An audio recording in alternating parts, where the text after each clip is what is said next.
Never underestimate the power of a single dollar. Just one single dollar can help make dreams come true. Every dollar is a declaration of support and belief. It helps the creators and the teams behind the book.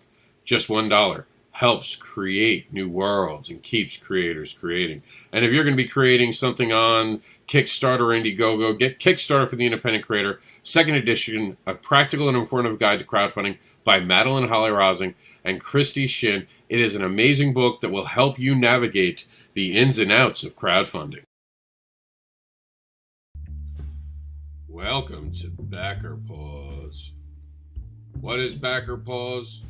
Well, it's when we get judges who are creators to sit down and watch crowdfunding videos that we are proudly advocating for on comicbookadvocates.com.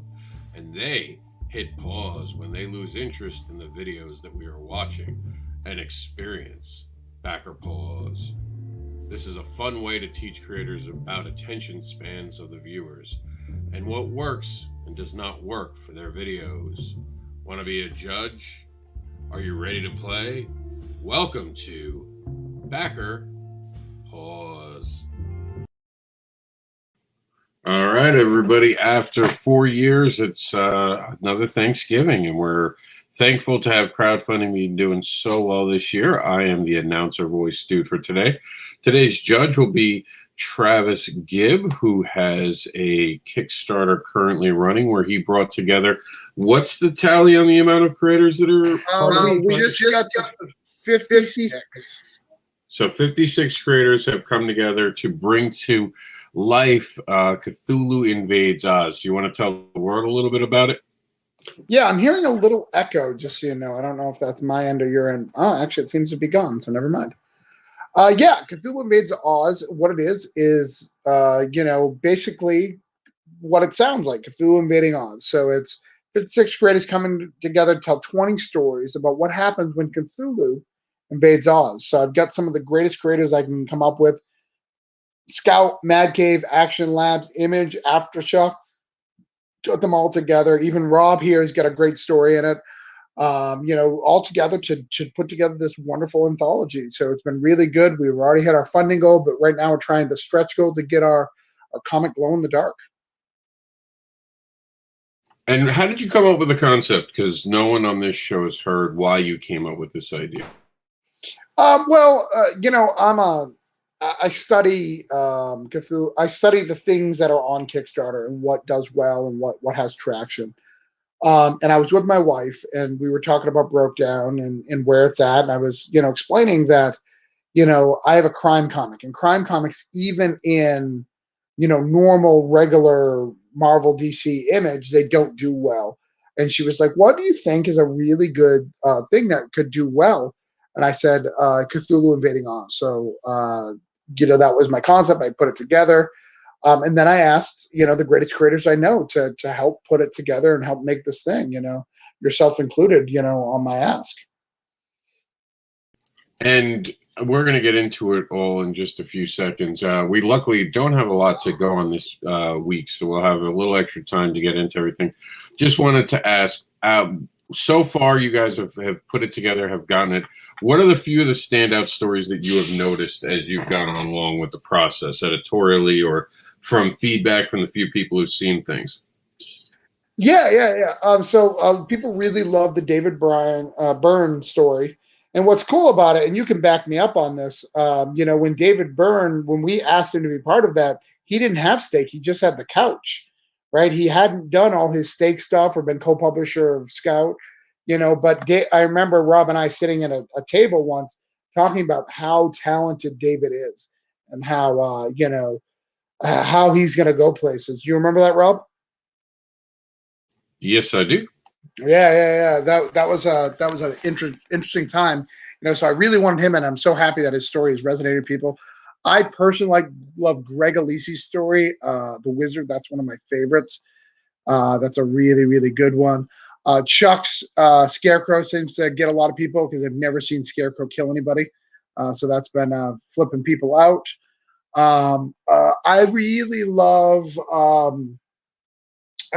the poems too. That's something that a lot of people are mentioning and talking about, the poems that break up the book.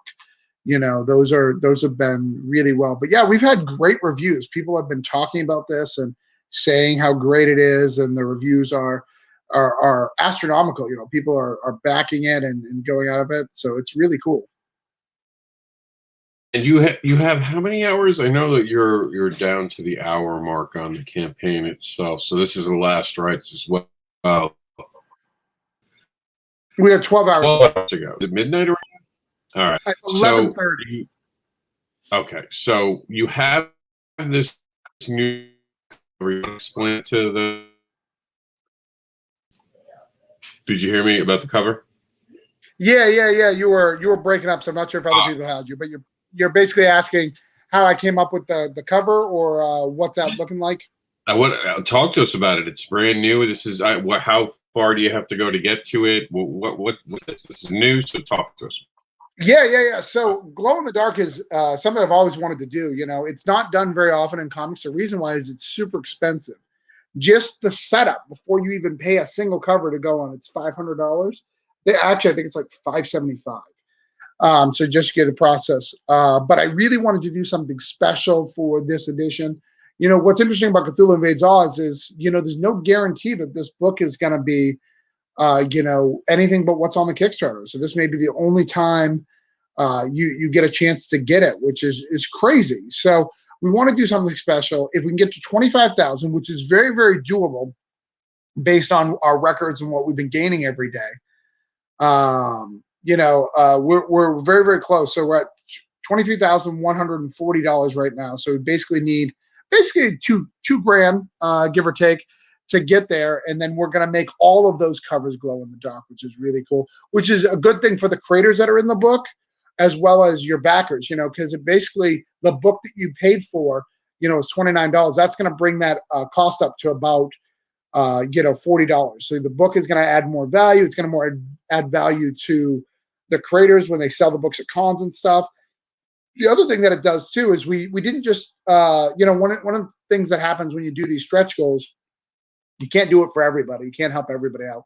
So what we added was we're also giving a signed nameplate, I think is what they're called, for the hardcover. And it's going to be signed by Carl Willis, the guy who did the hardcover. So that's going to also be unlocked. So we're going to get those hand numbered in each of the books. So really cool stuff. So you're at 567 backers. Who was the 550 stretch goal? That's still. So I haven't added it yet, but it's Hot Shot from Short Fuse Media. So that's going to be our 550. Michael Watson. Michael Watson. Yep. Yeah, absolutely. His issue 1 is going to be added to that. That's our next one. Yep. So it's and how can they get this? I see it's about backers, but how can they get this? Where can someone get this milestone reward? Is this going out to everybody? Yeah, it goes out to everybody. So if you just like these backup stories, if you just want to get these digital comics, you can spend $1. You won't get the Cthulhu Invades Oz, but you'll get all of these digital comics. So that's pretty cool. And then we have the story previews too. We've unlocked a few of those. So. And as far as the process goes, everyone's talking about it's 2020. Have you found it harder or easier to be on Kickstarter? We've been asking everyone who comes by about the crowdfunding this year because it's been a funny year. Of course, Kickstarter announcing that they've made $22 million this year just in comics on Kickstarter, setting a record. What do you think? Is it easy? Is it a good time to be on a crowdfunding site? I think, so when I started this project, it was 307 campaigns live. So just to give you an idea, last year at this time, which we also had a Kickstarter, I think it was, it was the end of Advocator Halloween edition. There was 121. So if that gives you an idea of how many, more projects are on there. I find it a little bit easier to backers are a little easier to get now, but money is definitely lower. Probably because they're sharing amongst multiple campaigns, probably because of the economy, all that. So that's, I find it easier, but I think if you are a brand new person coming out, you're going to struggle a little bit if you put your stuff out, a new creator. If you don't have someone to help you, if you don't have someone to help advocate for you, to help get you forward, you're going to struggle a little bit, I think. And I think one of the real telling things, I saw that you were at a con this weekend, which congratulations, you got back on a con. I know that that's super important to you. Um, Go ahead. yeah, no, you on pause. So I wanted, but one of the things I noticed that was really sad for me as someone who used to go to the con on scene, especially with you, is I saw some pictures of the con all day, and you didn't see a lot of new books on people's tables, where normally people have several new books a year to try to help the stuff, and that broke my heart. That was really, really upsetting. Did you see that? Was it physical, or maybe I just didn't see it? But I didn't see a lot of new books out. Oh man, for me, I don't have a new book because some things just got delayed for 2021. So I'm one of those people who got stuck in a loop. A few things I have a lot coming out in 2021, but 2020 stopped a lot of things for good and bad. Yeah. Some of the things are have a new publisher, so we had to pause what we were doing and go backwards to kind of reinvent the wheel, change branding and stuff like that. I think a lot of people didn't even expect this show to be a show, if that makes sense. Being this year and deliberately trying to avoid all the phrases because YouTube will get mad if we say them, but everyone knows what's going on in 2020. Right. To see just the shows that are happening in Florida, and we're one of the only states now really doing shows. All the other states are shutting down. Right. And I don't know if we're going to have another one before March. I'm optimistic that with now 3 potential vaccines, I think we'll have MegaCon in March. I think we're going to have MegaCon. And if not, we'll have it in July. We'll definitely have it at their backup date in July. So I mean, if you have MegaCon, I think you'll have the one that they pitched the smaller one, the limited numbers one. That remember they tried to do that one. Yeah, that was supposed to be Halloween. I don't know. Yeah. I think Florida's numbers aren't that bad right now. We'll see after Thanksgiving. Everything's going to change after Thanksgiving. But you're right. There weren't a lot of comic book creators either there. It was me. It was Martin. And Martin had a couple new books. Martin Piero had, I think he just had his, I only got to see him for a few minutes because I also had Jax with me. But I believe he had his Decisions book. Oh, okay. Yeah. I hadn't received the Kickstarter reward, so maybe he just got them. You know, he flew out. You know, I know that his printer is our printer right there. Maybe he got them that day. You know, we've done that before. Yeah. So I either it was on the table or he had an image of it. Because, like I said, I was walking around with the actual laptop in my hand, and I just saw something that looked like the cover. Andrea was there in a double fashion. He's still helping out with Caliber a little bit because he's still got the Caliber books, so he's still repping them. But he was also repping Scout Comics, which he's also Scoot. So that was pretty exciting. Mike Seeley was selling some art and showing off the new book we have coming out in 2021. Nice. Marvin was there. Marvin McDonald. He was there. I haven't seen him in forever. Yeah, he had some art out spread on the table, so he was talking about the new worlds that he's doing. Hold on, Stormy just messaged me. I'll tell him he can come on. But yeah, I mean, you know what it was? I don't think anyone expected even fans to show up. Right. I think everyone was nervous when the doors opened. So when we first opened, there were 20 people outside, and we figured that might be it. Like, you signed up for the show, and the promoter said that he had 1,200 tickets. I don't think anyone believed him. Not knocking him. I just think, promoters have a tendency to fib. Sure, yeah. But then, sure enough, I mean, there was, as a matter of fact, I felt uncomfortable with how many people there were, and there were a couple cosplayers who weren't taking the mask mandate seriously. Because we actually have a mask mandate down here.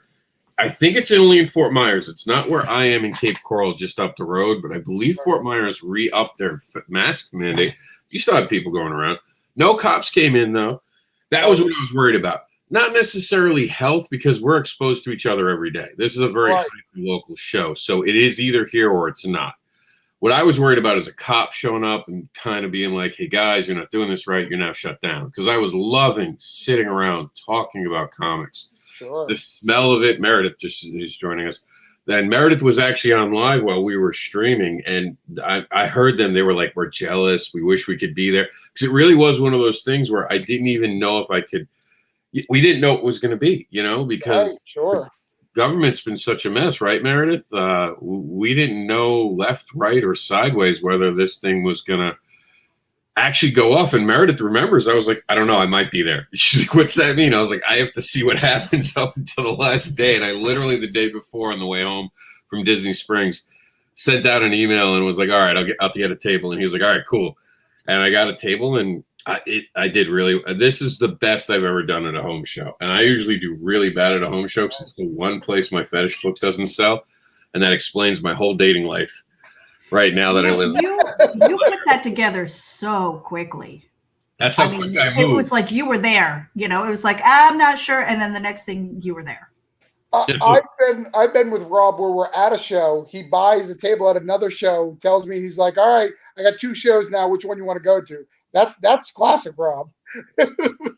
Yeah, I don't stop, man. Like this year, being in pause, ironically, we're on backer pause today saying that, but being in pause like we are, it sucks. Just being at a show, I can't tell you how happy it just made me to physically be talking to people about comics. I've been talking to a UPS guy about my comics. I've been talking to the guy at 7-Eleven when he sees me wearing a t-shirt, way too long, by the way, holding up the line. And you're social distancing people by 6 feet. And they're like, all right, buddy, yeah, you make comics. Keep going. You know, like, keep moving, buddy. But Meredith, what do you think about seeing it? Because I am curious about that. Like, how did that come across watching it, considering what it is? Well, you mean the video stream when you were at the Comic-Con? Yeah, and just actually seeing let's put it as it is. Before the vaccine, a con actually happening where there were a bunch of people. Like there was a good stream of people for the entire time we were on the show. We had constantly people walking by the lab. Oh yeah, you had your cosplayers, you had just regular consumers, people who are curious, and it was nice when you actually did kind of a panoramic view of what was happening, all the people who are participating. And here's the thing, when we were hoping that the cons were going to be open, I was all set to go to MegaCon in Orlando. And I was going to be, we were going to try this whole thing with StreamYard because at the time we didn't have the tools on our phone.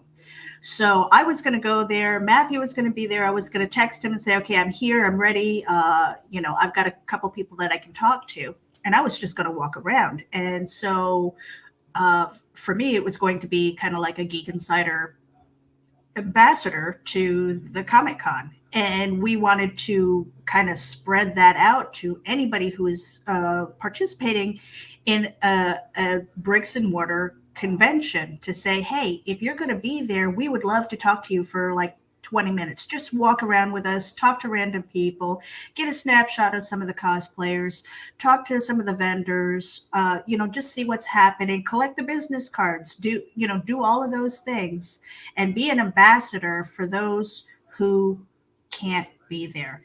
And what we've learned this year is that these virtual events are fine and good.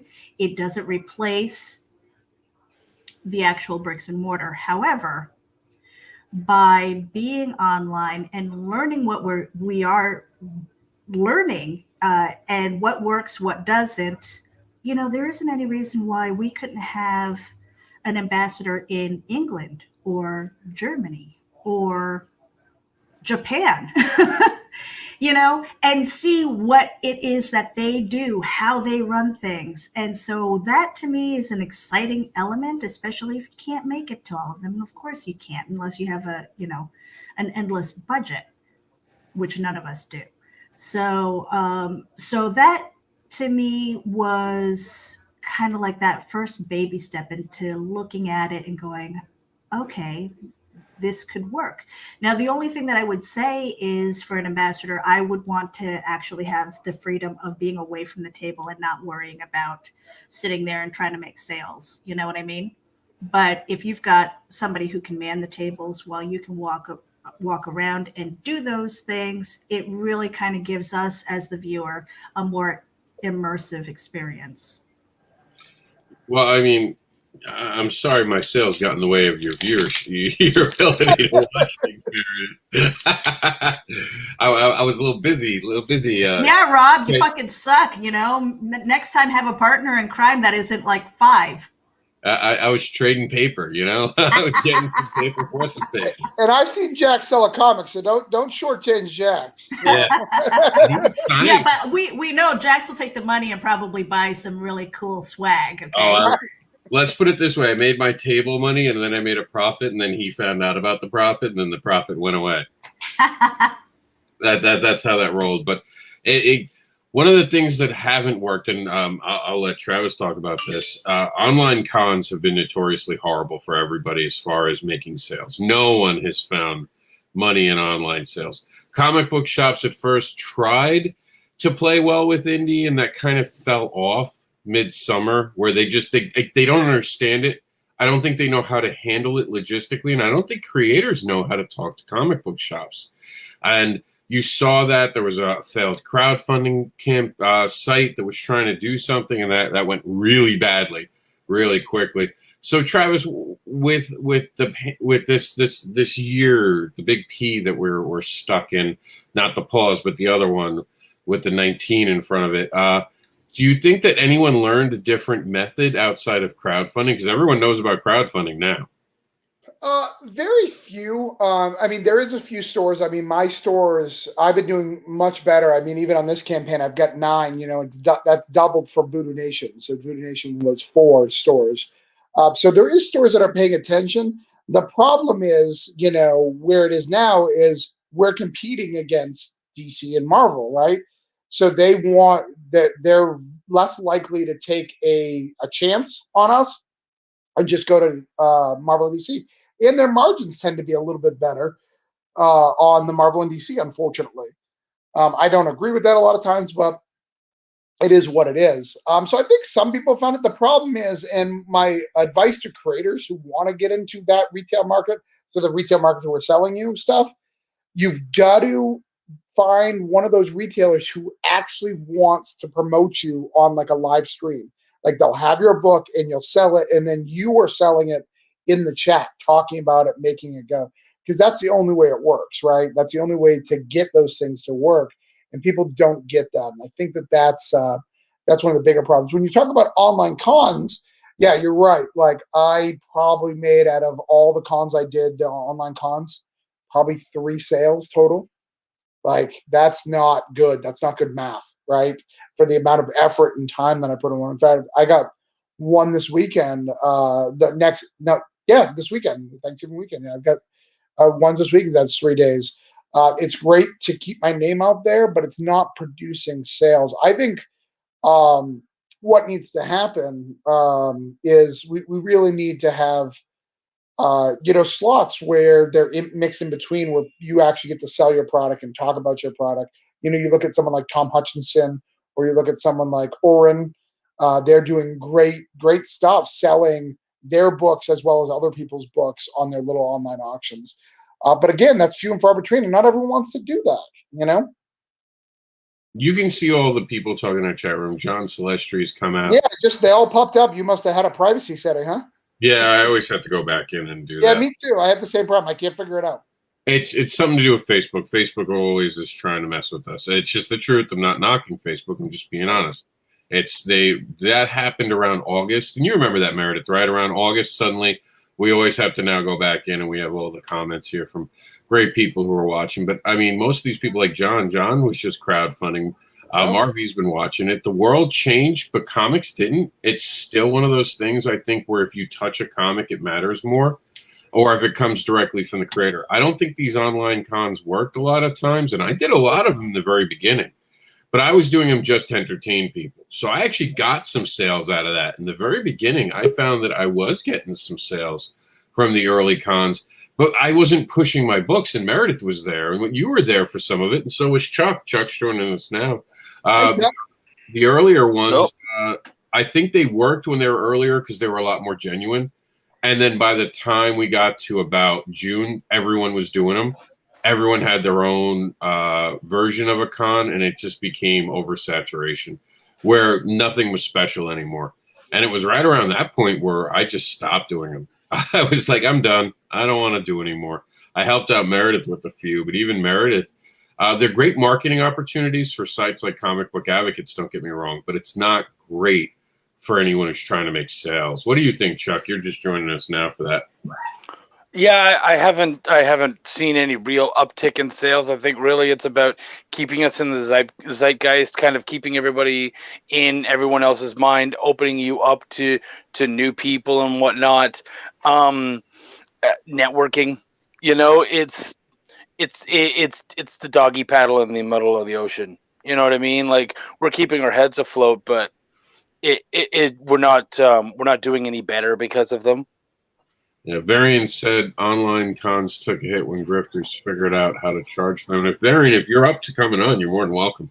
But he's right. I actually wanted to say something about it. Like the ones, the 4 that Geek Insider have hosted. The first one, we were kind of calling it a convention. But yours was one of the better ones. I gotta say, I gotta step on you for a second. But we've never actually, except for the first one, we never really called it a con, a convention. We called it an event. You're the one who coined the phrase indie event with the 2 E's. And we kind of took that and ran with the hashtag, which is a great marketing thing because as far as I know, nobody else is using it, which is great. But the reason why we call it events is because I've always said it is a networking and marketing event. Mm-hmm. That's what it is, because at the end of the day, it's basically a whole bunch of podcasts strung together. And how is that different from what we're doing every day? Yeah, call it an event, call it a showcase. That's what these things are. But convention, come on, guys. No. Yeah. And I tried. You know what? I had 2 months, which is like a month and a half more than I've had with the previous 3. I had 2 months to put this one together, getting people to send me their information so that they could have a profile page. I mean, those are backlinks, guys. When I say send me your links and nobody does, you're missing out on an opportunity to backlink to your projects, to your social media, and grow those networks. And then anybody who's curious, anybody who hits those hashtags are like, what is this? And then they go in and they see all of these people and it's like, hey, I want to be connected to them. Hey, I see potential there. Hey, I need an editor. I'm going to go visit Chuck, or, let's see what Cthulhu's up to. All of those things. It's those opportunities to network, to have a broader audience, and drive traffic there. I mean, those things, like those profile pages, they're not going away. So if you don't have a website, why aren't you promoting that to say, hey, I've got a landing page on indievent.com. Go check it out. You can find all my links there. Well, I do want to get back to the crowdfunding aspect of the show. Mm-hmm. We did go on a kind of rant, but we had time, so it wasn't a big deal. And there were important things to be said. I'll say this. And this is just the truth, and most of the people in this room know this. I have spent the better part of the last 2 years trying to create a literal group of creators that can come together and advocate for each other, to literally become an engine for advocation. And the truth is, and this is just the truth, creators are more interested in their own stuff because they have to worry about their own stuff. They're the only people who are running the ship for themselves. So comics become very hard. So when we're doing these online events, a lot of people are worried because there's just so much time in the day. If I sacrifice and do this show, and I know Chuck me have talked about this live, you're losing part of your day. And that part of your day, you're losing out on work sometimes, and I know Chuck's always working and editing. So, I mean, a 3-hour online program cuts into what? Editing at least half of a book, or at least report, a lot of work. Yeah. So people don't understand. And this is why with the online events, I said that they failed so poorly, was because they never focused on the fans. If we're being honest, outside of maybe Meredith's, the earlier stuff we did was for creators. So even I wasn't focused on fans. I think that we all need to acknowledge the fact that we kind of in the beginning of this became so focused on each other and trying to sell each other, we forgot to entertain the fans. And I think the shows that entertained the fans more did a lot better. And I think that goes to credit to Chuck. Like when we come on and play, and I've seen you play on your videos, you get a big draw because you're not selling anything. And I think that's what this year is going to be a reminder. If you really want to sell something, make people fall in love with you. And I'll leave it at that.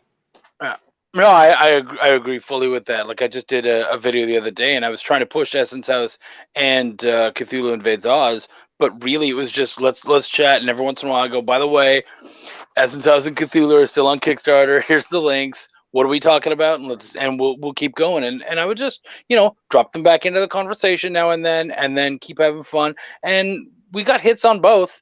At the end of the day, yeah, people want to be entertained. We're in the entertainment business, guys. Like, how is it that you can write entertainment, but you can't be entertainment or entertaining when you're out there? So yeah, that stuff's really important. Yeah, and I'm sorry, I'm going to say your name wrong. I'm just going to call you Jay. It's Javi. Javi. Okay, Javi says we need a better platform. And he said that helps to communicate with fans directly. We have it. It's Facebook. Let's be honest. Facebook beat us all to the punch.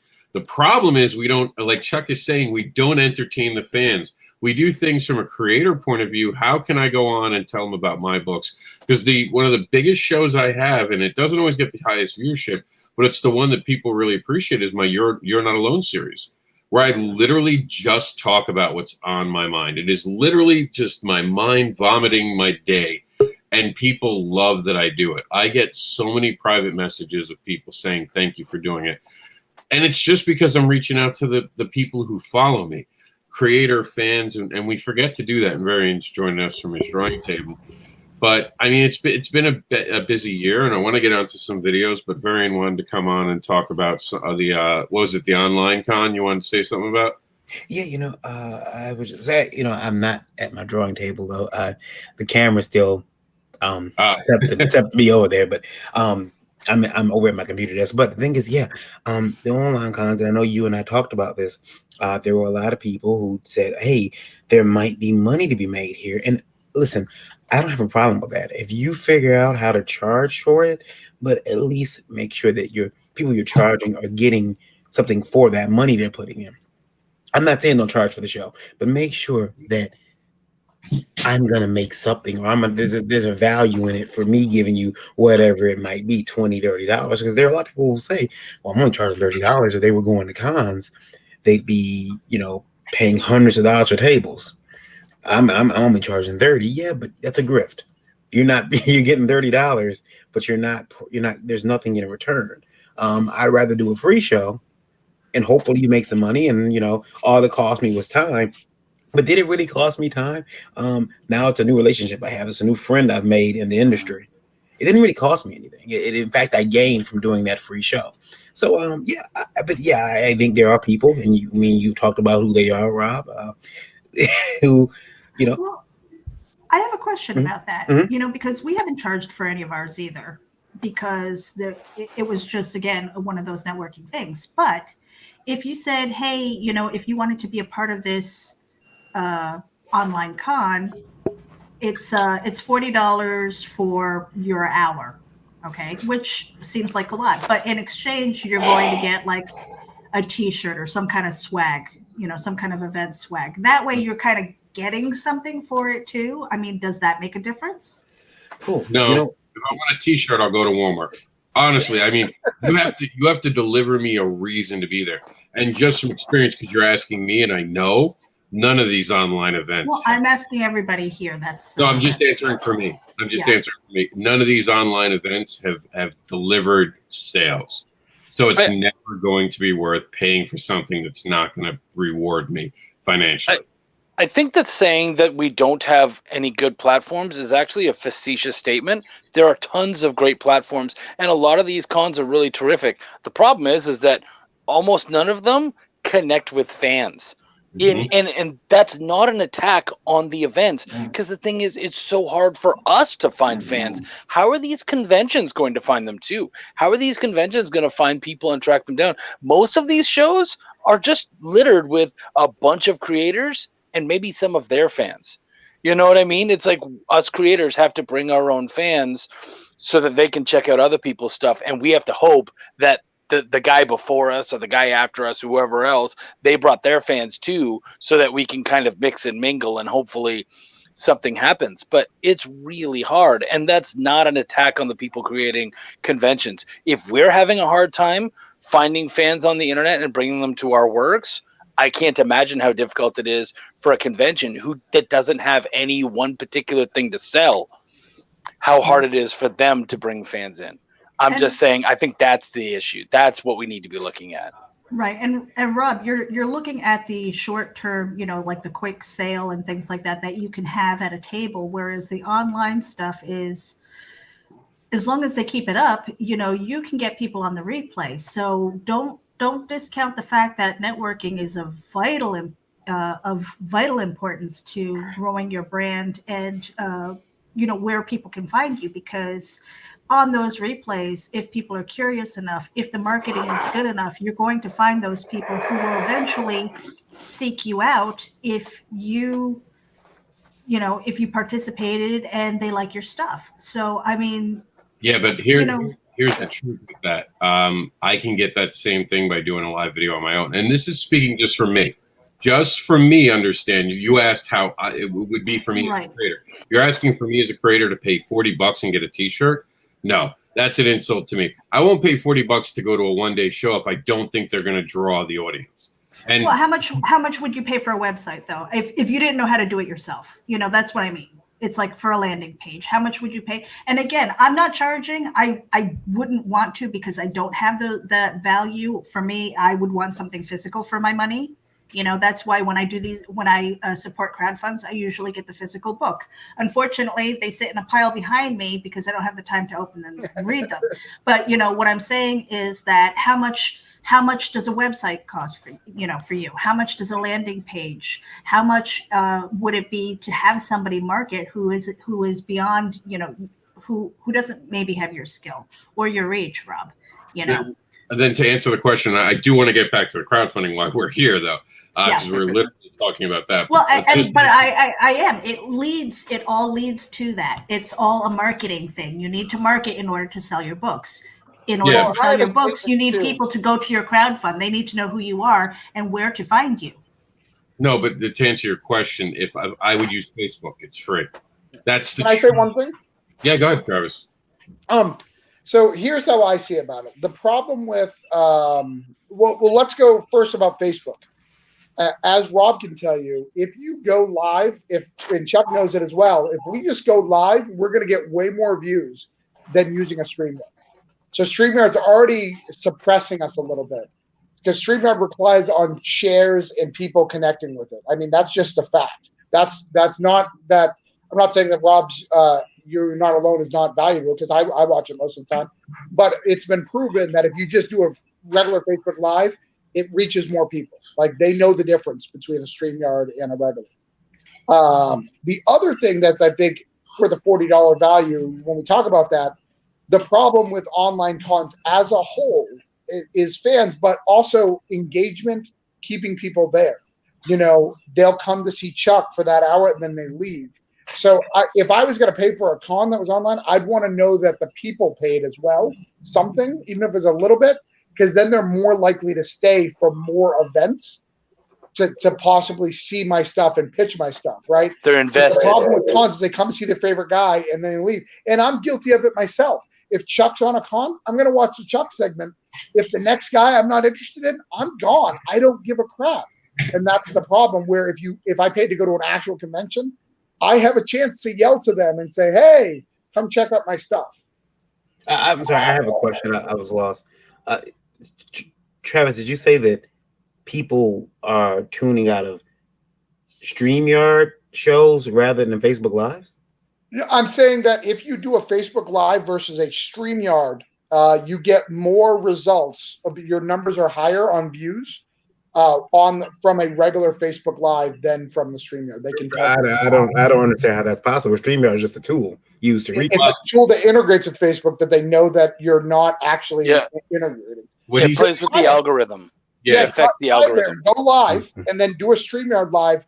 10 minutes after, you'll see. Well, I mean, but let's be honest about the stream. I mean, let's be honest about the Facebook numbers. They're not people who sat there and watched your entire video. They're people who scroll through. Sure. I mean, those numbers. I mean, let's call it what those numbers are bullshit. We know what those numbers are. That's people. They might make you feel good on the inside because, oh, look, I got 800 people that looked at my video, but those people who just scroll down the timeline. But they're the same numbers regardless. Like if we look at our numbers, like if I were to go live with Facebook and then I would go live on Facebook with StreamYard, Mhm. you would be able to have that direct correlation and see the difference. The thing is that Facebook doesn't want you using these other things. It doesn't want people having any reason to possibly leave. Mhm. And so with those things, they tend to squash them a little bit and kind of squeeze them with the algorithm a little more. If you have money for StreamYard in their mind, then hey, you also have money to pay to have this broadcasted to more people and They to have just shown out to more people. They just offered me, Facebook just offered, I'm sure everybody else got it too, an ability to make people pay for my live streams. And Yeah. I'm like, rooms. Yeah. no, I don't like those rooms. It's I meant to post it. Like, is anybody else getting this? Because they wanted me to host. It is rooms. Is it rooms? Okay. I don't know. Yeah, I don't know if it's rooms. I didn't know what, but I'm like, I don't want It's like OnlyFans for Facebook. Speaking of which, OnlyFans is popular now at conventions. You can see OnlyFans stickers. Thank you, cosplayers. What he's trying to say, Varian, is that Facebook has a kick me sign on StreamYard, which is true, and me and you have talked about that. However, you're also forgetting that StreamYard, if you have the higher tiers, allows you to integrate into more places at once, which can kind of offset. Yeah. And go to YouTube, Periscope, and you can go to I think you go to the your radio, right? Yeah, the radio, I do that differently. I stream that through but no, you can't do that natively through StreamYard. But yeah, they do allow you. I got the highest plan. But what I'm saying is that, like, I think the numbers that I'm more concerned about is if I'm seeing those numbers in terms of follows on Twitter, follows on Facebook. Those are the real numbers I care about. Those are the numbers that, you know, make a person say, hey, I'm coming back. I see we had a guy who he was on our show for like 5 minutes. It was back. Rob, it was one of your devil's advocates, and he was so happy because he got 5 people on his Twitter. And for him, I'm not gonna name his name, but for him, that was like his Twitter. He said had been dead for months, and so it's really cool that for him 5 people was worth, you know, I hate to say it, but 30 minutes of his time. You know, and I do not like how Facebook makes people think that, oh my goodness, look at all this, and then they'll turn around and tell you, oh well, you need to get more you need to pay for this. I mean, I think everybody here, I'm not sure if you guys have ever done, I'm pretty sure you have paid Facebook for advertising. I'm paying for it right now. Yeah, and you guys have all seen that. I remember I did it, and I set a budget up, and they came back on me within like 3 days, like, hey, your money's all gone. And we gave those ads out to 1,000 different people. Here you go. And I didn't see that turnaround, but I don't want to get too far off the subject. I just do not think that charging again for cons without having some inherent value. However, Meredith, I would like a T-shirt. So if you got a T-shirt, I'll take a T-shirt, but that's because I don't like washing clothes. And the longer I can go into my closet without having to wash clothes, the better.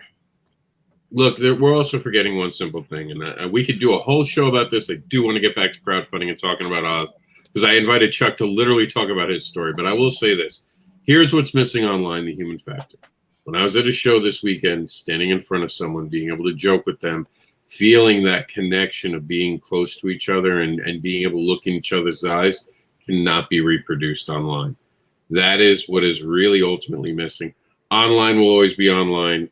Advertising on Facebook, whether you're paying or not, it's always going to work more than doing one of these online cons, because like everyone said with Travis especially, you tune out. It's too much now. There's nothing special about it. And I said it, and I've said this to Varian and Meredith. Those of us who have been making videos before this will continue to make it after this. The ones who are doing it in the interim because they're bored or they can't go anywhere, they're all going to disappear. Because you have to have a passion to get a following, to have these shows, have people constantly show up week in and week out. I can tell you right now, we have 7 people watching, but I guarantee you the number's higher. So Facebook deliberately says the numbers are different. And I know they're higher because I'm getting messages, I'm seeing it, I'm seeing the interaction, I'm seeing more than 7 people even in the chat room right now. You know, so none of it's true online as much as it is in person. In person, you know right then and there when they buy your book. There's no if, ands, or but, or they take your card and you see them follow you the next day. I did a show yesterday. I had an uptick of like 20 people subscribed to my site since yesterday into this morning. I had a couple emails already. I had a couple Facebook friends from Fort Myers. That is deliberate, better than anything I've done in 6 months. And Travis and Chuck, who have been on the road with me, know that I convert people into followers after the shows. So there'll never be a thing. That's why I won't pay for an online, because I know I'd rather spend the money on a table. I'd rather spend the money on a table in a one-day show. So, well, I think that's why you were so resistant to email lists for so long, because you couldn't see the direct correlation.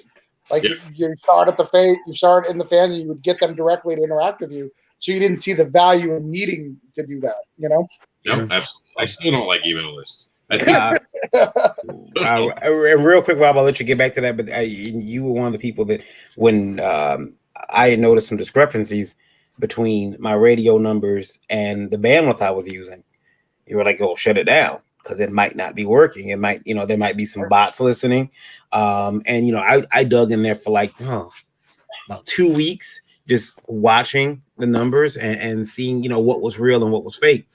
And like trying to, because there's a certain number of bots and programs and HTML crawlers that is going to go through, and you suspect that that's going to happen, and you accept it. But I was worried because I was getting charged for it. But yeah, you were the first people to say, "Hey, that's not, maybe if it's not working, cut it." So Rob will adopt things slowly, but only after he finds out if it's actually something worth and there's something viable to the business. Yep, never be the first person to do it. Always watch what someone else does. Yeah. Let them get the vaccine and see what happens to them after a few weeks. How you feeling, buddy? How's that vaccine going for you? Yeah. So, but we're going to get back to the crowdfunding. But before we do that, and you can hang out, Varian, if you want, but you're more than welcome. But Chuck, tell us about your story, back to the Oz thing. Wow. Okay. Yeah. Ooh, let's get back to that. Yeah, I was lucky enough to get the Scarecrow. And I don't even know if I would say lucky. I don't know. It's kind of funny. We had this talk last night, Travis and I. There was a lot of big guys who were involved, and of course, those main characters were kind of being held for them. And even in my own mind, I was like, yeah, those guys should have them. But the more I thought about it, the more I got this really solid, amazing pitch for the guy who is considered to be one of the smartest people in Oz. Like after the movie and into the books and stuff, he becomes one of the more intelligent people. He ends up being the advisor to Princess Ozma. Like he's so into everything, and he's such an important voice to everybody. And I thought, what happens when the madness that is Cthulhu meets the sheer intellect of someone like the Scarecrow? What does that do to a person? How long do they handle it? How do they handle it? And so that was something that I really went into. I really went into the dark side of things and really tried to take a tumble down what I think was a really neat tunnel that became the Scarecrow story, the Treatise of Terrors, parts 1 and 2. And I know that, the process is always with creating these things is so unique. How was it different picking up where it wasn't your process of creating the character and having to take someone else's toy out of the box? Because that's basically what we had to do in this. I think that you have to kind of know where it started and then go from there and make it your own. So how was that process for you? Yeah, I mean, the research is really important. Like, I didn't know a lot about the books. I didn't know Princess Ozma or anything like that. I really just knew. And I mean, even people talk about TikTok and stuff. I've literally watched the first movie and that's it. The Wizard of Oz isn't necessarily something that, like, I've never really tried to delve into the rest of it. But this idea was so intoxicating and so exciting that it made me want to look into that and learn more and see into more. And when I do something, especially when I write, I don't want to half-ass it. I really want people to really feel like I did the best job I could, and that I really, especially someone else's character. You know what I mean? Like have some respect. You know what I mean? Like if someone were to pick up my character, I'd want them to do all their due diligence and work really hard to give as much love to what I had created as possible. So you have to send that that respect back to Frank L. Baum and for everyone else who worked on it and really kind of get to the heart of that character. And so I really got into a very logical man who has helped people and has helped the kingdom, and realizes if I want to continue to help the kingdom, there are some sacrifices I'm going to have to make and some things that I'm going to have to do that I don't want people to know about. And that's a very beautiful thing. And, you know, you see it on the screen right now, all the different people who wanted to play with the Oz characters. And it's something that, I mean, since 1939, I believe it was, when I was looking really quickly, we've had the Wizard of Oz, which becomes the staple. And you're right, Chuck, most people don't even realize there's so much more that goes into it, so much more lore. I believe the book was written, I want to say 1868, but I might be off on my year. Do you know, Travis? Because I know you put this together. The original book? I think it was 1928. I think it's even longer, but I'm going to look it up just because I don't remember, because I'm in the Wonderland mode, so I'm getting the two confused. Got you. You ready to talk about that? Because I know someone else has talked about that. Yeah. No, we announced it at if we got 10% in the beginning, that we would, not 10%. If we got 50% in the first week, that we would announce it. So it's been announced. So you can. It's 1900 actually. Publishing date May 17th, 1900. Okay, yeah. So it's been around for a minute. It's been a minute. All right, so let's get on to someone else's crowdfunding. This is a title that I can't say, and we're going to watch it anyway because here you go. I got Chuck with me, so he can help me. Oh, Spectrus and Sabanian.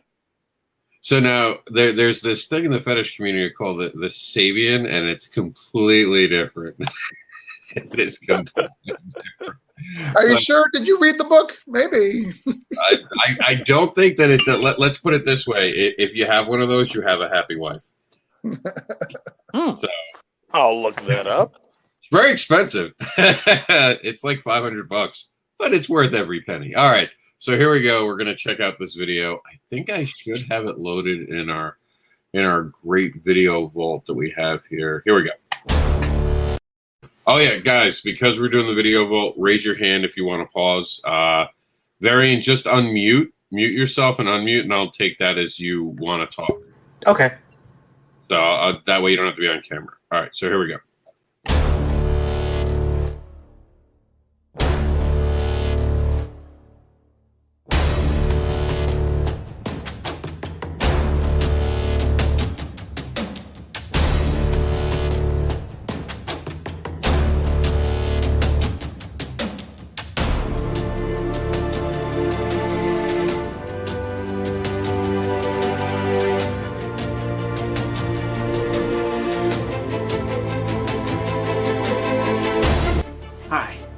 Sauer, writer and creator of Spectrus and Sabanian. I'm back again with issue number 2 of my supernatural nightmare. In this issue, the escape from Containment Facility 4 continues and the action gets messy. My first Kickstarter was a wonderful success, and I'm back again to bring you more magic, murk, and mayhem. My Kickstarter goal is to fund a second printing of Spectrus and Sabanian issue number 2 with 2 new alternate covers. The book itself is already complete and has gone through its first printing. I want to raise $2,750 to fund new cover art and a second printing for the next chapter of the story. And that's why I've come to Kickstarter. I still miss the convention scene, and I want to get in touch with fans around the world who are looking for something gritty, supernatural, and different. For my second launch, I'm bringing you even more great art and great artists. Artist Chris Enot is back with a Sabanian focus cover. Does everyone else want to stop? Chuck raised his hand. Blank sketch cover, remark covers, and lots of other original art will be. All right, Travis raised his hand, so that was 2. So, go ahead. Thoughts around the room. Chuck, you go first because you're the one who hit pause first. For me, it was like he was talking, And I'm like, okay, cool. Yeah, this is really cool. I like this. And then he kept talking, and I'm like, okay, cool. This is all stuff that I can read. But all right, neat. Yeah. And this is about done now, right? And it just felt like a bunch of and thens and thens and thens. It just kind of went on. I felt like I'd already gotten the meat of what I needed to know to be excited. And so, yeah. So let me ask you a real quick question, just so I know for the rest of the show. Is Essence House still alive? Yeah, we got another 6 days. Again, no one reached out and told me to add it to the site. I'm sorry. I like I said before. No, I forgot. You had told me. I had forgotten. I saw it today. I was like, damn, I didn't add it. So we can watch that next. I just wanted to know if it was still alive. Travis, you were the second one to raise your hand. So I tend to not raise my hand based on my video production, to not judge or you be judged. But we started out really exciting getting this stuff. Yeah. I really feel like less is more when you come to videos for Facebook. You don't need to go over all the art. You've kind of said why you need to be fun. I think the personal face is good, but that should really you've already sold me on your story. Like, don't try to dissell me by like showing me all these other things, telling me that you miss conventions. Like, why do I need to buy this? Give me one quick elevator pitch and let's go. Let me scroll and figure out what version I'm going to buy. I'm a backer of this. I love this project. I love the first one, but I didn't need. You already sold me. Why keep going? Travis, wouldn't you say that this feels like an elevator pitch where when the guy said, okay, thanks, I appreciate it, took the card, and then started walking out of the elevator, you kept following him? And then he's like, no, you're back there. Like, I'm trying to get to a meeting. No, but I wanted to tell you one more thing. Yeah, I'm not buying it. Like, that's what it felt like to me. Like, yeah, you went beyond the elevator, dude. Marion, what do you think? Because I see you're unmuted. I didn't have a problem with that. Like everyone else says, I have to agree. The intro, the start of the video was really exciting. I've seen action, and that was cool. I think sometimes what happens though is that we get so focused on how we present ourselves that we kind of suck the air out of our presentation.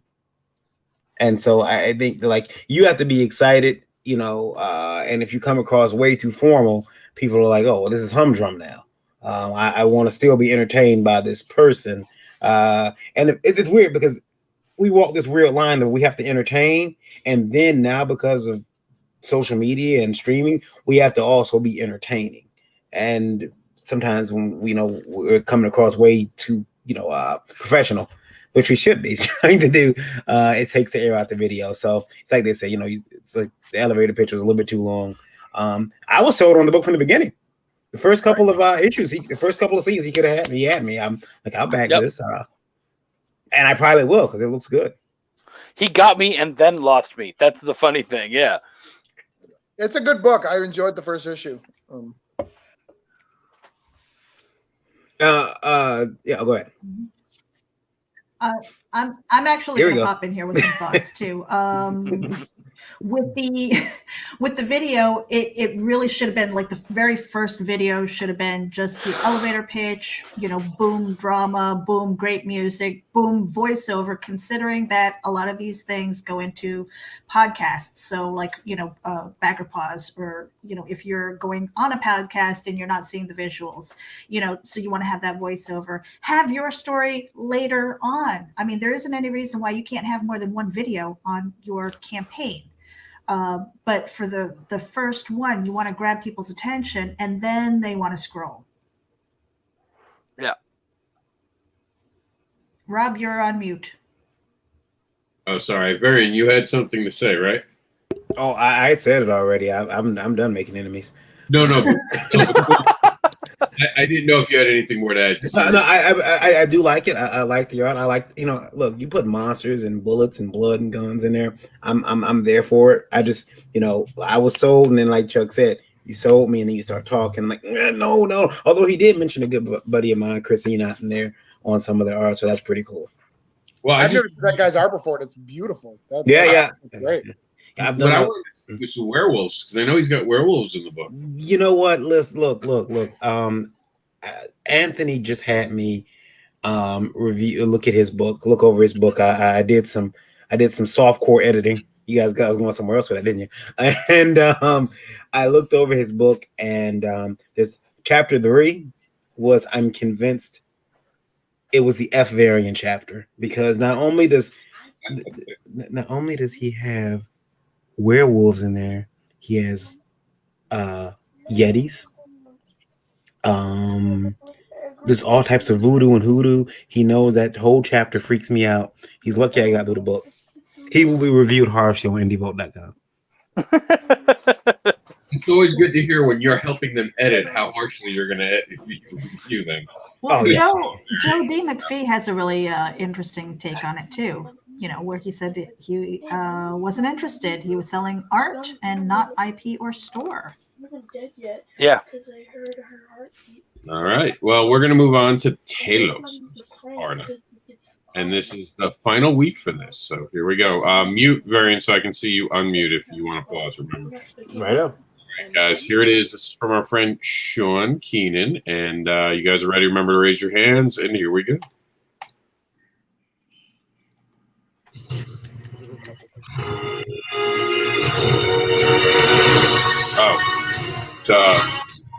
Hold on, I'm playing the crappy version so you guys will see it choppy. We uploaded all the videos. I'm still remembering to do that. Here we go. I was about to raise my hand. This version's crappy.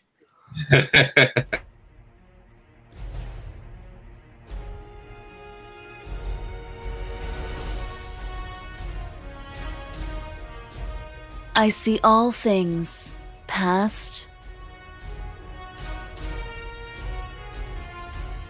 present,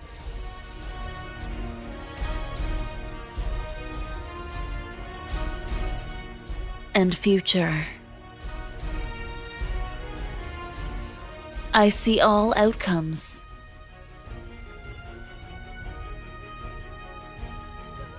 What is the benefit of this ability? If you cannot change its course.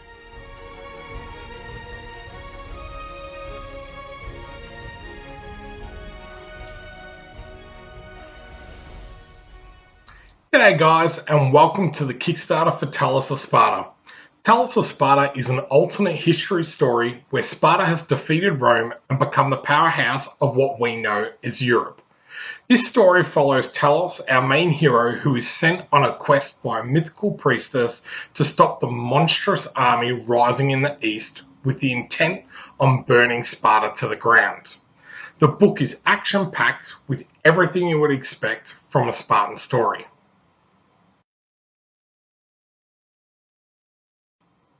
So who would like this book? If you enjoyed the 300, 47 Ronin, The League of Extraordinary Gentlemen, or movies like Clash of the Titans, Immortals, or Hercules, and like your comics with tons of action, mind-blowing visuals, and a quality feel and production, then this is your book.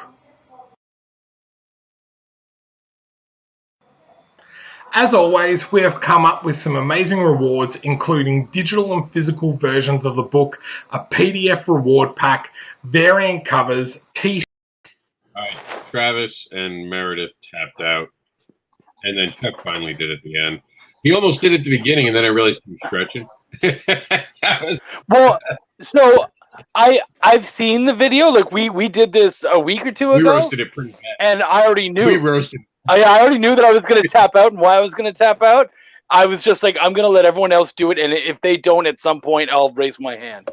So good. Let's Travis did it first. So Travis, go ahead. Yeah, he really lost me when he showed the prequels for Star Wars. That really offended me. If you want to lose your audience really quick, show them the movie. Show it now.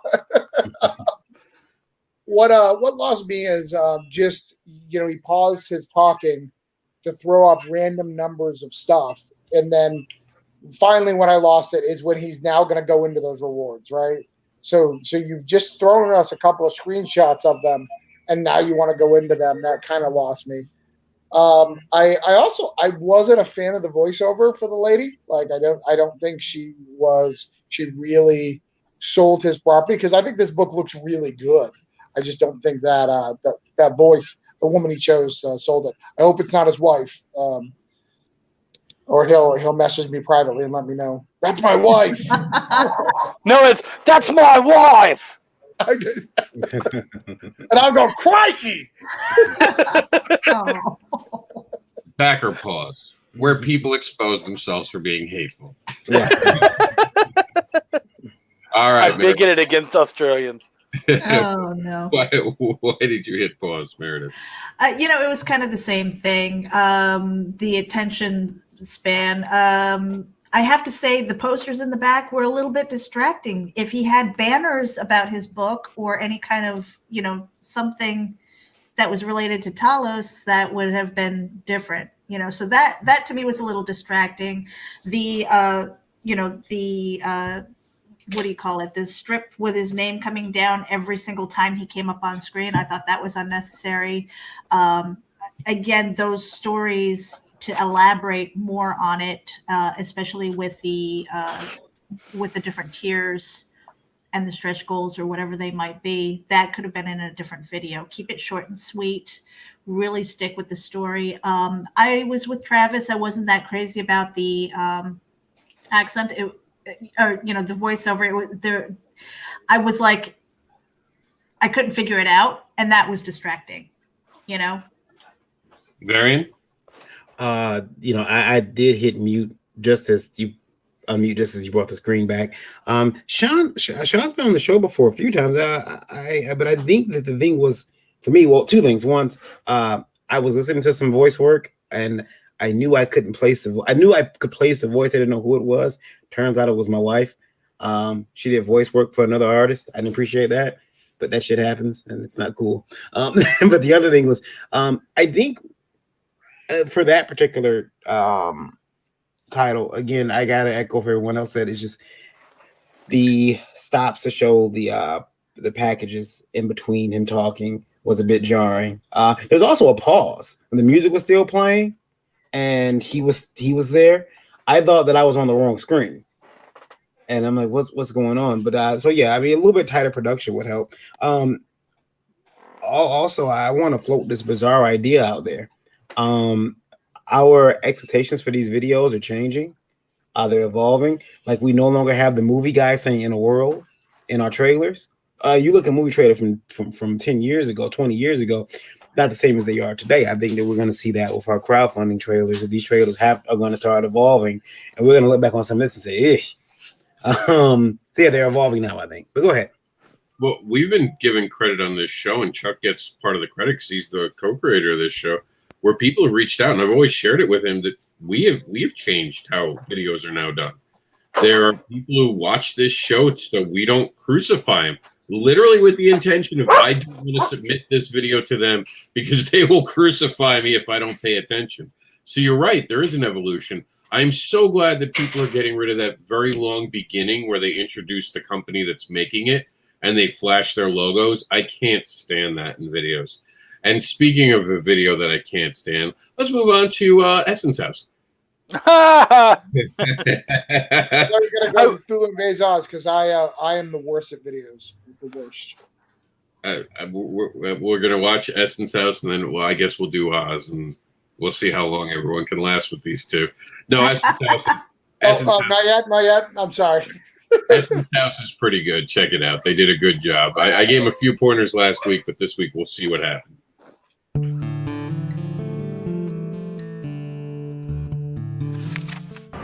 Are you sure about this? We should never have gotten involved. We're way beyond that now. We'll call a meeting soon and figure this out. How is a tool shed worth all this trouble? Wait, you don't know about the shed? It's just easier if I show you. Go outside. You'll understand. What is this? How is this possible? It's supposed to be gone.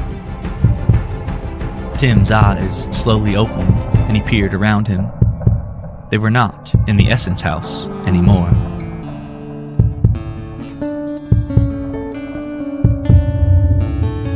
Essence House by Eric J. Cockrell and Chuck Pino. Today's the day, asshole.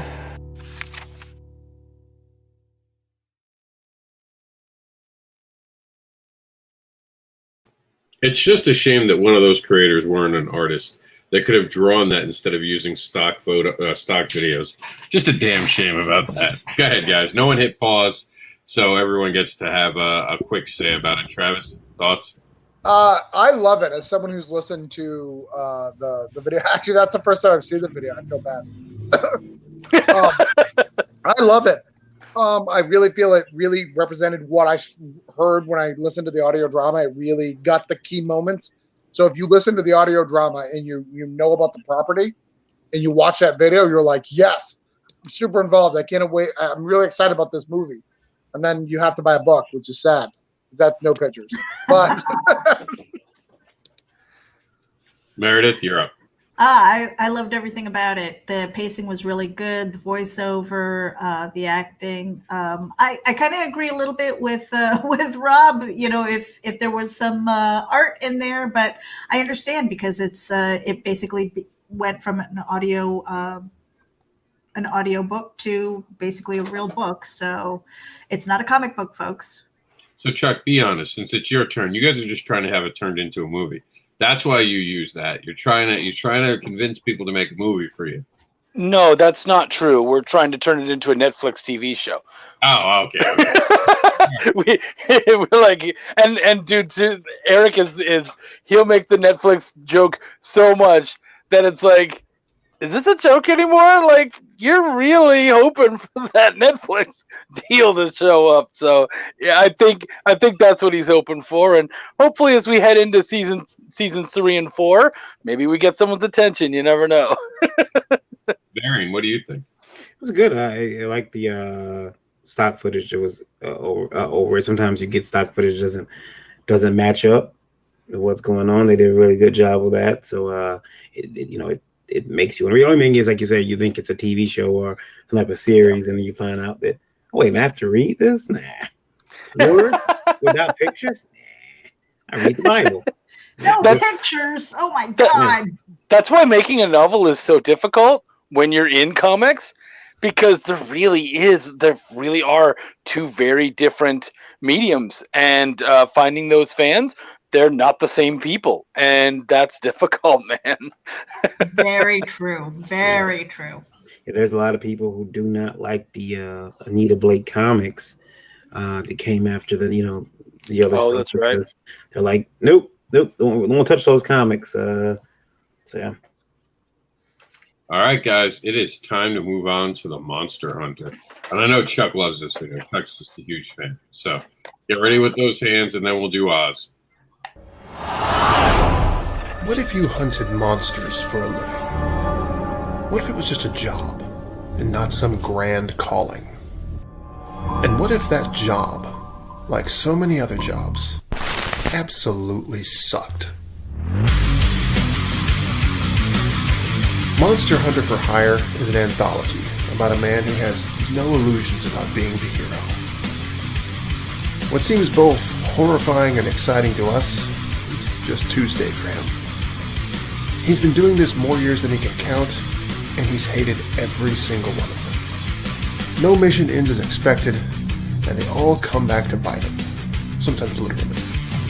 Trouble is, he just doesn't know how to do anything else. This anthology is a combination of horror, adventure, and a very unhealthy dose of dark humor. We're offering both digital and printed copies, naturally, along with bundle packages of previous comics from our lineup. And, as if that's not enough, we're also offering official Monster Hunter for Hire t-shirts and the chance to have your name on the cover. So if I can borrow a well-known quote from some truly evil, dead monsters, join us.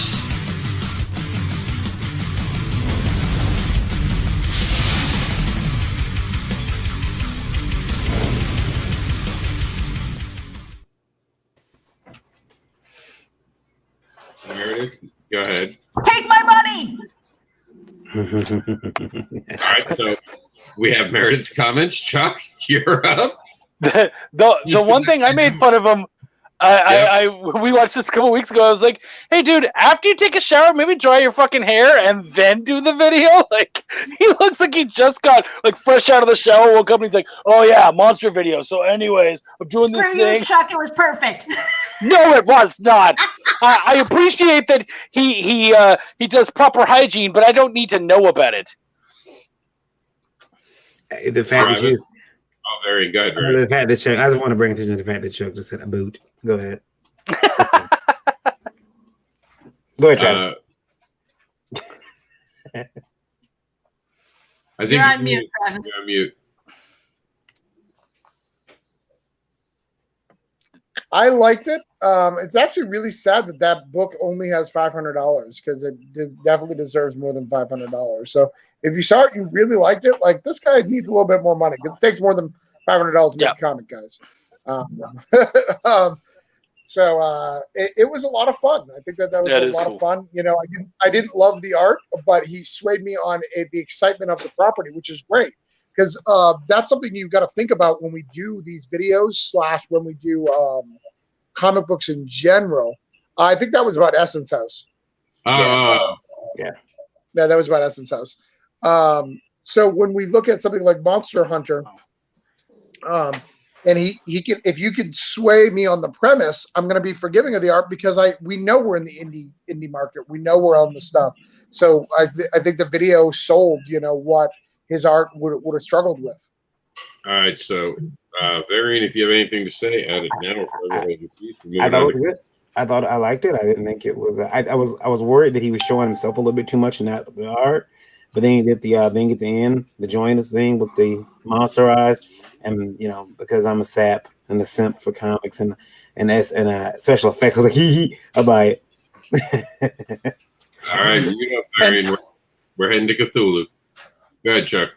Real quick before we get into Cthulhu, what Joe said, I take zero offense to that. That was actually mentioned last time we showed the Essence House video off, and I think that that's something that we're deeply going to consider next time. It does, now that I look at it, it does feel like the video was made more for the fans of the audio drama and people who already have an idea about the story, rather than someone who's never seen the property before. So that is a consideration we have to take, and so I appreciate Joe's comments. Thank you. All right, well, let's go to Oz. Welcome to the Cthulhu Invades Oz Kickstarter. All right, Chuck's tapped out, so. I put my hand up right away. I was like, yeah, don't love it. But no, let's watch it. I'm being a dick. I'm okay with not. So I am the way not to do a video. All right, Varian, mute up so we can see. I want to hear this. Yeah. All right, here we go. Welcome to the Cthulhu Invades Oz Kickstarter. The Wizard of Oz is a timeless fantasy story known the world over with beloved characters that anyone could name. Lovecraft and, more importantly, Cthulhu have been in our nightmares for more than 100 years. Comic creators have been telling stories in both of these universes for years, but now it's time to put these two universes in a war. So to tell this story right, I gathered the best creators I knew in the industry. People from Image and Action Labs, Source Point Press, Aftershock, Caliber, Mad Cave, and Scout all got together to create this epic war battle where we take our beloved characters and see what happens when Cthulhu invades their world. Check this out. So I knew I needed to go big with this book. So I grabbed some of the greatest creators I could, and we made a 145 plus page book. We have two amazing covers. One cover is hardcover. It's hand-drawn, hand-painted on a canvas with pages of the original Wizard of Oz behind it. So you can see some of the original art in the background. We also have the exclusive orange cone softcover. That book will be exclusive to the Kickstarter with beautiful spot UV. Lastly, but not least, we have the direct market. That'll be for our retail partners. Those partners can pick up this book and have something exclusive for their sale. But don't worry, put a couple of packages where you can get it here on the Kickstarter. But why don't we take a break and look at some of the beautiful art?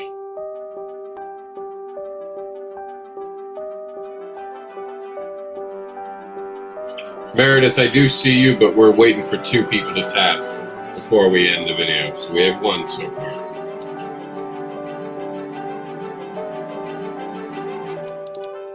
All right, so that's it. Marion has officially tapped out at that point. Go ahead, Meredith. You're up first. Good call. I actually, Travis, you've got a good voiceover voice, so there's no complaints about that.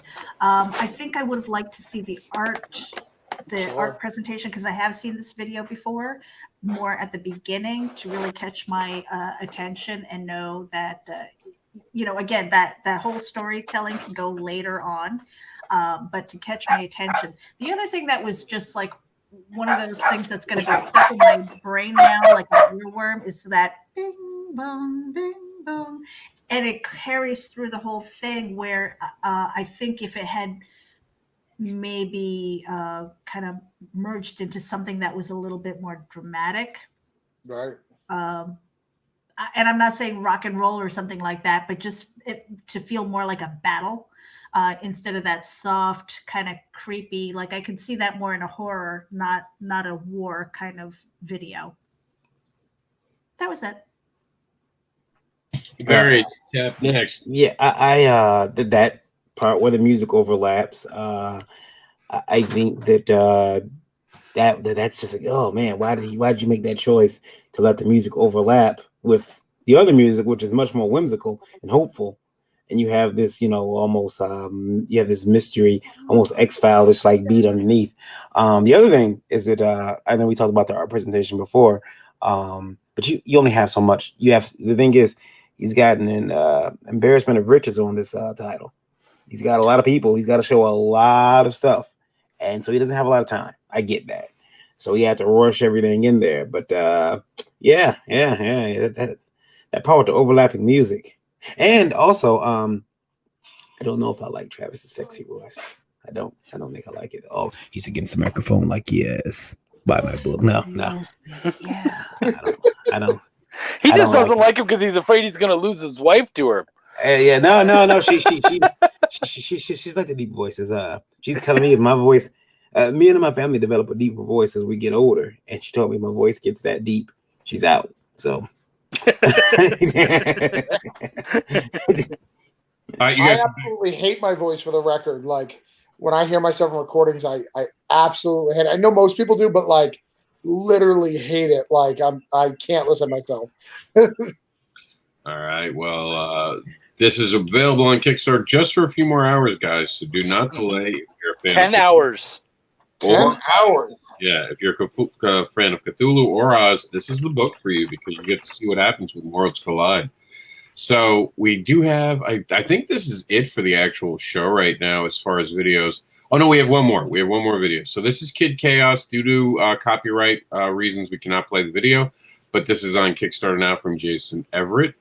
We will check the Protector out in 1 second, as that's our last actual video for today. But I also wanted to mention that Kevin Gunstone and Future Primitive magazine is now live. This is available for you guys to check out on Kickstarter. They don't have a video, so there's nothing to play. And is that Beast from the X-Men? No, that's actually it looks like him though. Yeah, very close. Actually. Wow, big time. Like really close. And then there's He-Man in the background as well, if you look close. But not just He-Man, but the original He-Man, the controversial He-Man that never made it to the real show. Rough. Yeah. So. We love you though, Kevin. We love you. No, absolutely. This is art from Marcus H. Roberts, The Protector. There is another comic book by Protector out there. This is not that comic book. I know that there's sometimes some confusion over this. This is a different version of that. So we've covered the other one on the show as well during our news. So I just wanted to say this is a different project than from what you've seen. I think this is the first time we're ever covering it on CNW. This is the first time it's public. Go ahead, Travis. Yeah, I want to say something. Like Marcus Roberts has really, again, a testament to the show of listening to people. Like this Kickstarter, from what it was when it launched versus what it looks like now, is night and day. So I think, things like this, he may not have been active in this, but he may have actually seen a video and saw what he needed to do, because it looks amazing compared to when it all started. Well, I know that me and Chuck had to go at it last week during the Oz one. So looks like there's a new video, so I'm excited to see what the changes are now. Go ahead, Meredith. I just wanted to let you guys know Varian's got to get out of here. Okay. If you need to. Yeah, I gotta. It's been great hanging out with you guys and razzing on some of these videos for a while. I'll pick on you all individually on Facebook as I continue to do. Yeah, so, and that's pretty much it, guys. I'll see you all later on. I got a ton of crap to do, so I'm gonna get into it. Thanks for having me on, though. I appreciate it. Are you on tonight? I am 9:00 tonight. Indie Vote with some really bizarre emails we received. Some real hateful stuff, man. I usually try to go. I've been trying to go for the lighter stuff, but people are upset. I think being stuck in the house has finally done a lot of them in. They're attacking credentials now. Yeah, attacking credentials. Yeah. It's gonna be great. It's gonna be a shit show. I'll see you guys later. Go set them straight. We'll catch you later. That's tonight, 9 p.m. on Facebook, on the Indie Volt YouTube channel, and radio, right? Radio, Facebook, all that stuff. Yeah, we'll be there. All right. Happy Thanksgiving if I don't get to talk to you vocally before then. All right, I'll see you. Thank you. Happy Thanksgiving, everybody, except for Chuck, who doesn't celebrate Thanksgiving. All right, talk to you guys later. Chuck does, but he just did it last month, and that's why Canada got closed. I celebrate 2 Christmas or 2 Thanksgivings. I'm double in love with that holiday, so I don't know about all that. Yeah, but unfortunately, Canada shut down because of their Thanksgiving, so now I'm worried about ours. Not a joke, actually. Go look it up. I know. It's not a joke. I know. That, as Paul Heyman said, that's a spoiler. Yeah. Speaking of wrestling, I just got a message on my phone that Braun Strowman just got suspended. Oh, but that's part of story. Okay. Story. I didn't watch Raw last night. Okay. Yeah, that's storyline. That's not drugs. He wanted Christmas off. Okay, I get it. Well, I think they don't know what to do with them, to be honest. Sure. It's just one of those writing things where we have this really good guy, but we don't have nothing to do with them, so let's take him off and bring him back on. I think they might repackage him because the current version doesn't seem great. Speaking of not current versions looking great, we have a second video from the Protector. Let's see if this is different, Chuck. Here we go.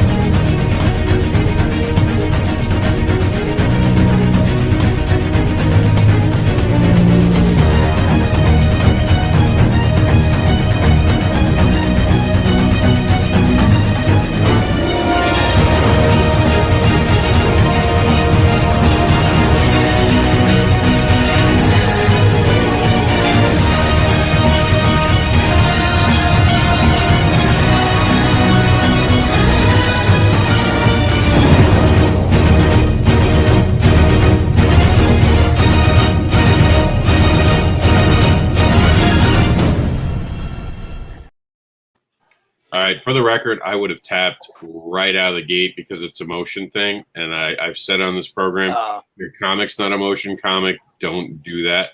Plus, don't give me reviews when I don't understand what the book is. You didn't explain anything about this book. I don't know a damn thing from what I just watched, except a couple people said they liked the art, which the art looks fantastic. When you make it motion, and again, I said this last week, I have there, and I talked about this doing the recently driving to Orlando. I get motion sickness. That literally can make me feel sick watching that because it's deliberately. That's why I hated them when Marvel did motion books. It's nothing personal against Marcus, but I don't feel like I learned anything. What about you guys? Travis had to walk away, so we'll go Chuck next. Yeah. So I didn't. Here's the thing. I didn't realize that I hadn't learned anything about it because it was very engrossing. It was very quick. It was very in my face. The last one was a lot slower paced. We did learn a lot more about the book. But this time we learned less about the book, but it was very engrossing. It was very exciting. And it was like, oh, okay, cool. You know, and it was very quick. I would say, yeah, you know, your comment on that is correct. We need to know more about the book. The other thing is, don't tell me it's on Kickstarter. Yeah. I'm watching it on Kickstarter. Thank God. Not just once, but like several times. And don't tell me it's a project we love. I can see it's a project we love when we look at it. That won't make me back your book. That's Kickstarter's award to someone. That doesn't does that ever make you guys back something when you see it's a project they love? To me, it doesn't. It never matters. No. Not when it comes to money. When it comes to money. Project We Love is something to be excited about because now they're pushing it to a bunch of their fans, and that's fantastic. What's up, phone buddy? How you doing? Yeah, I know Rob's a big fan of Remy, and Chuck's a big fan of Remy. I'm sure Meredith likes kids, maybe. I don't know. Yeah, I want to show that off to baby. Meredith met Remy. At the con, did she? I don't know if I had Remy at that particular moment when she was there. I know she was at a con where Remy was, but yeah, they know each other. He's a little cutie. He's welcome on the show. But it's a few months ago. Yeah, like years. Yeah, I don't think Project Reruns helps. I think that promoting it is actually tacky, and they actually tell you not to do it. If you get Project We Love, they tell you not to do that. Says the guy who has Project We Love. Well, no, yeah, well, I mean, they tell you like in the email. They tell you not to do it. Yeah, I'm looking up projects we love, to answer your question of how many people back it because of that tag. I don't think many do. I also don't like the word funded in 12 hours. Oh, good, you don't need my help, so let me turn this off now and wait till I see you at a show now. Yeah, here's it is. So Project We Love. So this is people who search Project We Love on Kickstarter. It was $32 of my whole campaign. Mm-hmm. So it's not as big of it's a more reward for the creators than for backers. Yeah, exactly. It's an award. It's something to be proud of because you got acknowledged by the crowdfunding site itself. But no one's going to care. No one cares how fast you fund. Chuck, thank you for bringing up the Kickstarter thing.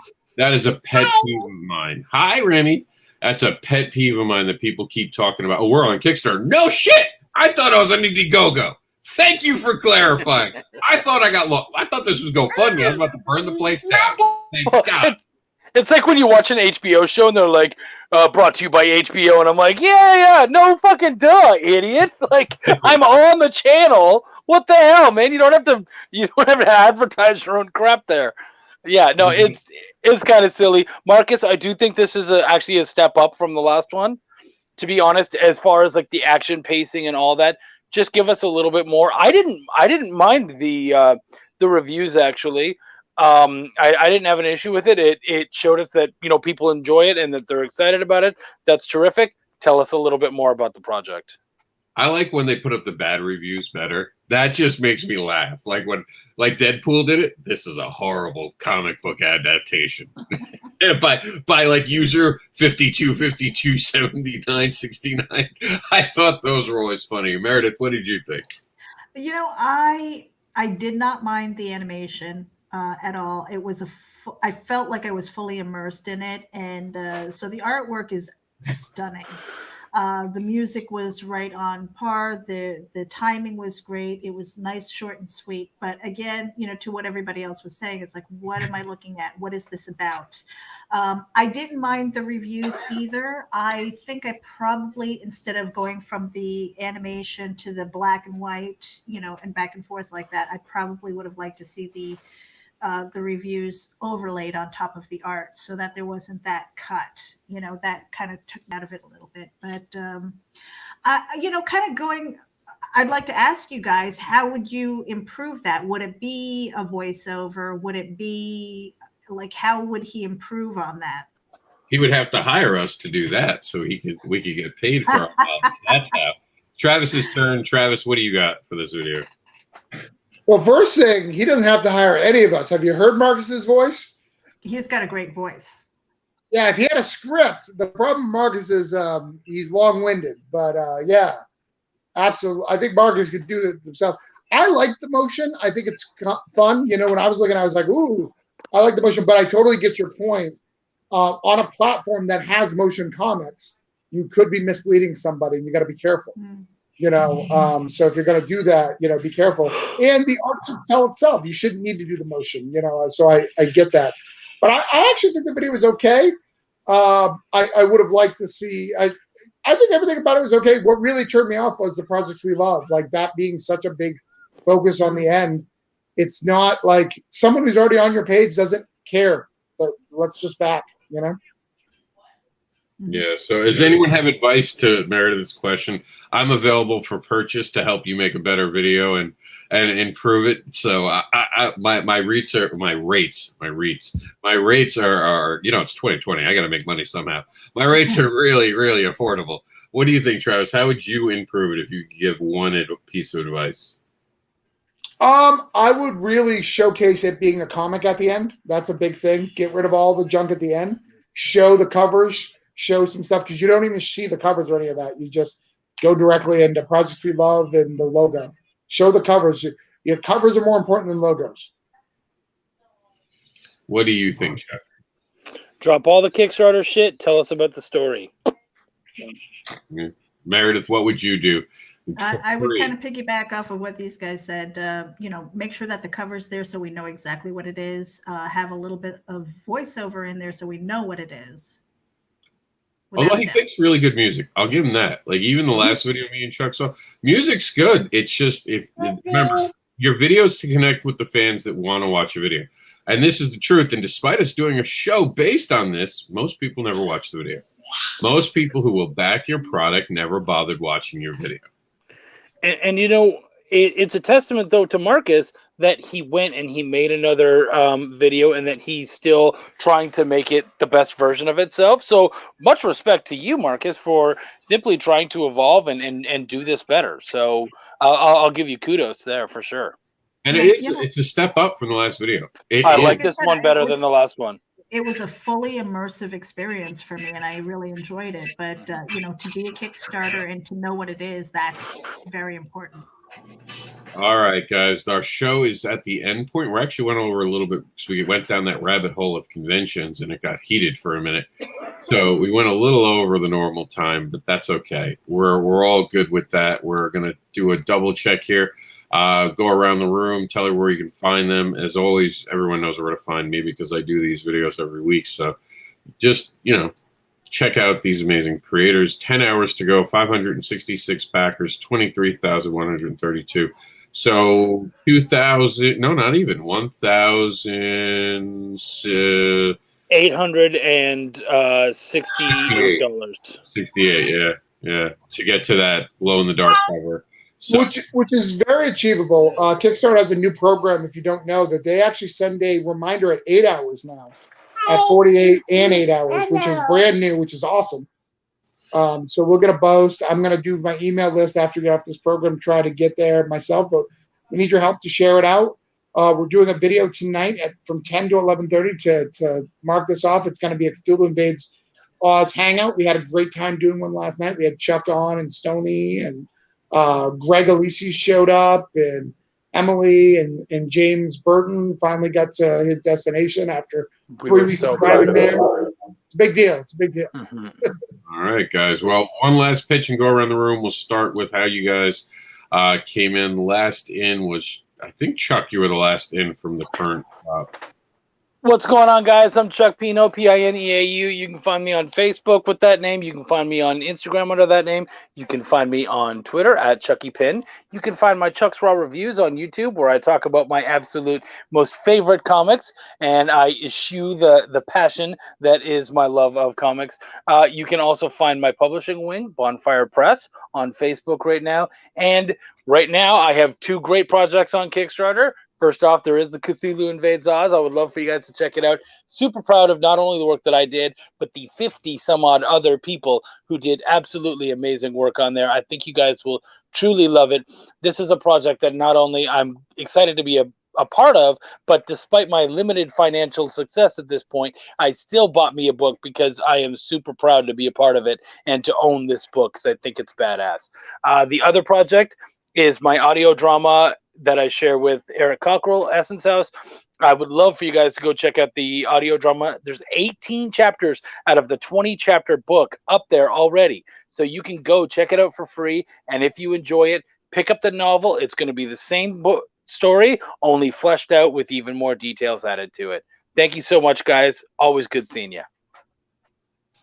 All right, you guys. I'm Meredith Loughran. You can find me at MEREJ99.com. And all of my social links are there. I am also getting ready to launch a crowdfund for my book. It is the Compendium of Dread Volume 1. It is an anthology of dark fiction, so not comic books, but the interesting thing is that a lot of these stories are being scripted out to be comic books, so whatever funds go from that go to art, and I'm very excited about that. So make sure that you follow me at MaryJ99. You can also follow me at terraformcomics.com as well as geekinsider.com. Back to you, Rob. Hi, I am Travis Gibb. You can find me at CthulhuInvades.com. That's last 10 hours. That is where I am. That's where I want you to find me. You can also find me at BrokeDown4DeadBodies.com or VoodooNations.com for my other work. Travis Gibb on Facebook and Jester Lou on Twitter. But please join us tonight from 10 to 11:30 on all my platforms and hang out with us. All right, guys. Thank you for tuning in all year long. We're thankful that you guys have shown up for all these different shows throughout the years. You guys have made this program continue to evolve. We've heard people talk about it in all spectrums because you guys share it. I thank, of course, Chuck for all the times he's been on for the last year and helped us continue to improvise. And we've started this way back when it was just Kickstarter talk, and now it's backer pause, and it's actually helping to do things. So I'm very thankful for you guys supporting us. I don't know any show that's been on the internet that's lasted 4 years, despite our name change. This is a 4-year-old show now that has evolved and changed with the industry. That's something, and that's because you guys kept showing up week in and week out, sharing it, even when Facebook wouldn't let us. So I'm so thankful for you guys as fans who have not only shown up to watch this, but supported all these Kickstarters. Every time someone's been on the show, I get a message. Thank you. I got a backer. Thank you. And you don't think one backer matters, but they do. Every single backer matters. It leads to snowball effect. We've seen campaigns fund within hours of being on this show, and we've seen others get new life when they've stopped. And that's because of you, the fans. Thank you so much. Please have a safe Thanksgiving. Use sanitizer on the chicken if you have to, on the turkey. Put it on the duck. Put it on the ham. Put it on yourself. Slather yourself all day in that sanitizer. Get back to us safe after the holidays, and we'll be here for the next edition of Backer Pause. So we're out of here. Thank you for tuning in, and make sure to check out and back, even if just for $1, because of that, like Travis said, that huge PDF collection you can get. That's worth $1. Yeah. So check it out, and we'll leave with the Cthulhu Invades Oz video. We'll see you after the holiday. Goodbye, Remy. Welcome to the Cthulhu Invades Oz Kickstarter. The Wizard of Oz is a timeless fantasy story known the world over.